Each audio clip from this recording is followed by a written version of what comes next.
MQM देखें जी, आपको पता है कुछ दिनों से वो दोबारा से उनको जो है वो दोबारा शौक चढ़ गया है। वो शौक अपना पूरा करते रहे। मैंने सुना कि उन्होंने कहा कि वफाकी वजारत वहाँ पे कैबिनेट में वो एहतजाज करेंगे। मैं उनको थोड़ा और मशवरा दूंगा कि देखें, सिंध में पानी का इशू है, बिजली का इशू है, गैस का इशू है।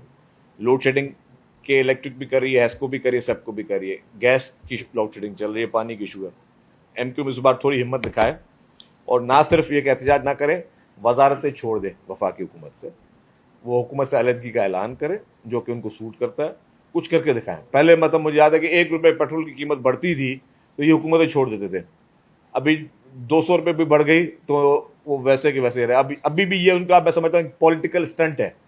ये बयान भी एमक्यूएम का कि जी हम वफाकी हुकूमत में, वफाकी काबीना में एहतजाज करेंगे, आई विल कंसीडर दिस कि ये एक पॉलिटिकल स्टंट है। ये सिर्फ लोगों को दिखावे के लिए। बाकी फारूक सत्तार साहब की आपको पता है कि एमक्यूएम में खुद अपनी कितनी से उनकी इस वक्त एमक्यूएम में, तो उनकी बात को इतना ज़्यादा आप ध्यान से ना दिया करें। येलो लाइन बीआरटी की जो है उसमें एक इरेगुलरिटी हुई, कॉन्ट्रैक्टर को एडवांस पेमेंट दी गई।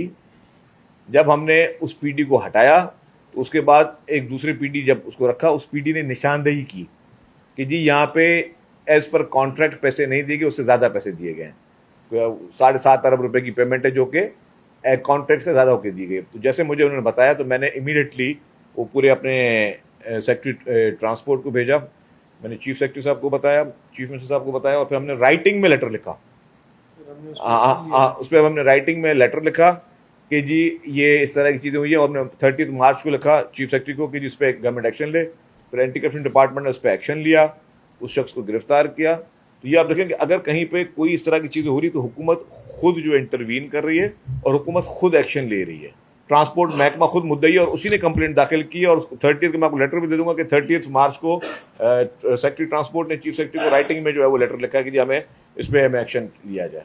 आटे की कीमतों में इस्तेहकाम के लिए ज़ख़ीरा अंदोज़ों के खिलाफ बिला इम्तियाज़ कार्रवाई के अहकाम दिए गए हैं, क्योंकि इस बार बम्पर क्रॉप सिंध में भी हुआ था और बम्पर क्रॉप जो है वो पंजाब में भी हुआ था, लेकिन गवर्नमेंट भी वहाँ पे ले रही थी। लेकिन जो ये देखा गया कि जो ज़ख़ीरा अंदोज़ थे उन लोगों ने, जो होल्डर्स हैं, उन्होंने ग्रोवर से डायरेक्ट बाइंग करके और गंदम को जो है उसको मुख्तलिफ जगहों पर उन्होंने उसको छुपाया हुआ है, जिस पर हुकूमत ने सख्ती से क्रैकडाउन का फैसला किया है।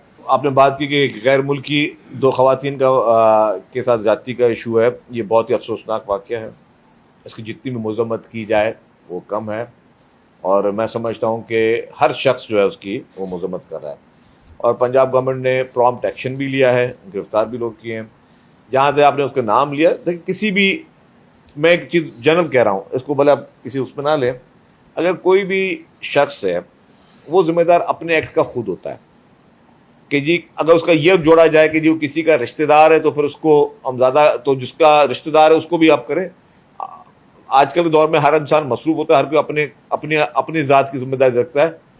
अगर किसी का इनफैक्ट बच्चा भी हो या उसका कोई नवासा है या कोई कज़न है या चाचे का भतीजा या कोई भी है, तो ये चीज़ें पे मैं समझता हूँ उस शख्स को अगर हम क्रिटिसाइज़ करना शुरू कर दें वो चीज़ ज़्यादती हो जाती है।